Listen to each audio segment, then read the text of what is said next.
Hi there, everyone. Today I wanted to talk a bit about mindfulness, and I want to give you one really easy strategy so that you can get started with mindfulness practice today. Now, I'm sure you've heard the buzzword, I'm sure you've heard about mindfulness, I'm sure you even know how it has been scientifically proven to be effective in reducing states of anxiety. But not only that, it improves our mental well-being, our physical well-being. It has the potential to improve our sleep, to reduce our levels of stress in the body. It can even help manage chronic pain. So the practice of mindfulness has actually been proven to be exceptionally effective. And yet so many people just let this very simple practice pass them by. A large amount of my clients have said to me that they've tried it and it doesn't work, or they find themselves unable to meditate, and if anything's got to do with meditation, then they just can't get their minds to quieten down. And so maybe that's something that you've experienced. Maybe the whole concept of mindfulness just feels a little bit out of your reach, or you have given it a go and you were not able to quieten your mind, and so as a result, you've thrown it out and have decided it's not for you. So I really want to discuss this today because mindfulness-based practice is really the cornerstone of so much of what we do in terms of being able to shift our anxiety. Because as we know, the reason why anxiety has become stuck is largely because we have anxiety about anxiety. We're getting caught in these vicious cycles. Our minds keep overthinking things. We have huge amounts of worries and concerns about issues that might even be out of our control. If you're struggling with illness anxiety, then you have symptoms that are going on in the body, and these are causing you to overthink and worry and wonder about, what's happening in your body and how bad this can be for you. And so we're creating more anxiety on top of an experience of anxiety. So one of the most effective ways of stopping that cycle is by stopping and just being with the experience of anxiety. So we've spoken about the second step in our ease approach, right? Acceptance, of being able to just accept anxiety into your space and then being able to hear what it is that it's telling you. What is it that it's telling you to pay attention to? Why has it cropped up at this moment? And the only way that we can really move into a space of acceptance, really move into a space of being with and listening, is when we are being mindful. And so this is why I want to address this, because it is so effective, and also because I've had so many of my clients, kind of rolling their eyes when I say mindfulness, let's try mindfulness, and then they get a bit scared or they don't feel like it works, or they just aren't prepared to try because they've had an experience or they have a belief about how it's going to sit with them. So if you believe that mindfulness is about meditation, I'm here to tell you, you are wrong. While mindfulness certainly includes some meditation, and if you use meditation in your mindfulness-based practice, it really can enhance it for you. If you can't meditate, that's not the end of the world. You can still practice mindfulness without having to meditate. So this one reason, if this is the thing that's been holding you back, okay, let it go. You can be mindful, and I'm going to show you in this video how, okay? One of the other things that many of my clients worry about is the fact that they cannot get their minds to be quiet. Again, this is a real big misconception about what it means to be mindful. The whole name of it says it all, right? It's not mind empty, it's mind full. Our minds are always full. They're full of something.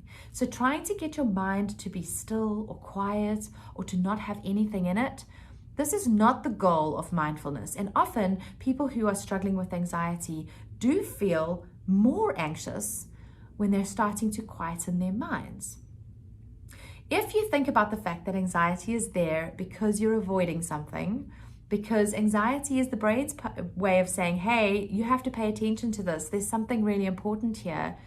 And you're not wanting to pay attention. You're wanting to avoid this thing that is uncomfortable or that is confronting. Then when we quieten the mind, the potential of that thing that we've been avoiding to pop up is really big. And so the anxiety pops up some more because it's going, oh, I don't want to be quiet right now. I need to be full so that we don't think about this thing that we're avoiding, right? And so often people land up feeling quite anxious when they're trying to meditate or when they're trying to quieten the mind. So that's one aspect of it. But the second aspect is that actually mindfulness is not about quietening the mind. Mindfulness is about filling the mind with the present experience. So it is all about being present in the now. What is it that you're experiencing in this moment? And being curious about that. I love that word. I love the word curious. It just speaks volumes as to the attitude with which we want to be in this space. Curious means I'm eager to know more. I'm interested in what this holds for me. When we're curious and we're eager to know more, we're inviting an experience into our space, right? So being curious is really about accepting what this present moment holds for us and wanting to explore it. So our minds are full with sensations, feelings, the warmth of the air around us, our taste, what we can hear, what we can see. It's full of these present sensations, and we're curious about them, which means that we're not judging them. We're not saying this is bad, this is too cold, I'm not doing this right. We're not having any of our ordinary human judgments on the experience that we're having right now. We're simply being present. That is the practice of mindfulness. Now, I have in a previous video spoken about why mindfulness is so effective in stopping and interrupting anxiety cycles. So I'm not going to go into that much detail here. Today, I really just wanted to focus on providing you with one really simple way to start implementing mindfulness-based practice into your daily life without having to create an entirely new lifestyle regimen, without having to upend your routines in any way, without having to include meditation if that's what you're afraid of, but just simply with daily activity, creating more of mindfulness. So I want you to think about the fact that if mindfulness is about being present in this moment, then the act of mindfulness is about noticing when your mind is not being present and bringing those thoughts back to the present. So it's kind of like the action of going, I'm thinking about something else right now. Let's bring back to the present. What can I see? What can I feel? What can I hear?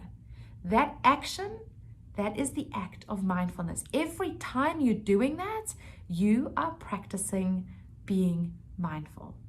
Now, this is such a powerful, powerful tool because much like any muscle, much like any skill, it requires a bit of practice. So if you can imagine wanting to strengthen your bicep muscle, every time you do a bicep curl, you're going to be exercising that muscle and you're going to be strengthening that muscle. So in the same way, every time you bring your thoughts back to the present, that action of bringing my mind back to this present, that is exercising the mindfulness muscle. And the stronger it gets, the easier it becomes. And so this kind of sets you up for more intricate or complex mindfulness-based practice in the future when you're ready for it. Right now, we just want to be exercising that muscle, the muscle of bringing our thoughts back to the present. And it really is as simple as any time of the day, morning, noon, or night, any activity that you're doing, any point of the day that you remember this, to simply go, where are my thoughts? Let's bring them to the present. Now, it's really helpful if you notice that you've been thinking about something in particular, if you notice that you've been worrying about something, maybe it's the future, maybe it's something that's happened in the past, maybe you have some like negative self-judgments going on, maybe you're worrying about a relationship or a problem that's in your life, whatever, you can notice what your thoughts are doing. If you can label that, that also creates one sort of level of separation between you and the thought. So saying, for example, oh, yep, there's me worrying about tomorrow again. Or there's me criticizing myself again. There's me planning the future again, or trying to control what's going to happen next, right? If you can recognize that, label it, put it away, and then you bring your mind back into this moment. Now, it really helps if you can use your 5 senses for that. Now, there is a technique called the 5-4-3-2-1 technique, which really helps to ground us in the present moment. And that's really just using your 5 senses, noticing 5 things that you can see, noticing around you, what can you see? 5 things. And then noticing 4 things that you can go ahead and touch. And really go and touch them. Notice what is the texture of this thing. Is it hot? Is it cold? Is it soft? Is it hard? Does it have a rough texture or a smooth texture? And notice that. Then you notice 3 things that you can hear. and you stop and you actually just listen. Maybe you can hear birds, a clock ticking. Maybe you can even hear your own heart. Maybe you can hear music. I can hear music from an office next door. So whatever it is that you can hear, name 3 things and listen for them. Really listen. Be quiet and still and listen. And then you name 2 things that you can smell. And it's ideal if you can actually pick those things up and smell them. But if you can't, then it's helpful to just smell your hand, because there's always a scent on our hands. And you can smell your armpits if you want to. But if there's something around that you can pick up and smell, there will be a scent on that. And so just notice what it is that you're smelling. And then the last thing is one thing that you can taste. Try to pop something in your mouth so that you can eat it or drink it and taste that. If you can't, just notice the taste that you have in your mouth. 5, 4, 3, 2, 1. What can you see? What can you touch? What can you hear? What can you smell? And what can you taste? And that really brings you into the present moment. And then you can let it go and you can carry on about your day. And then the next thing, you might notice that you're feeling a bit anxious or you're feeling overwhelmed or irritable. And you can just stop and go, okay, right, what are my thoughts doing? There's me XYZing again. Bring myself to the present. What can I see? What can I hear? What can I touch? What can I smell? And what can I taste? Very simple exercise. The more you practice it, the more you're exercising that muscle, the stronger your mindfulness practice becomes, so that eventually in the future, when you feel like you'd like to try the meditation side of things, you can go there. But now this is a simple action, and it's a very, very powerful strategy to help get you present and away from those often really defeatist, very powerful thoughts that can be fueling and perpetuating your anxiety. It has been amazing spending time with you today. If you would like to know more about how you can implement mindfulness-based practice into your life to shift your anxiety completely, then feel free to drop your comments down below or head on over to theunstuckinitiative.com, where you can learn more about how to work with me and we can shift your anxiety for good. And I welcome you into the space to have a new understanding of your anxiety so that you too can become unstuck.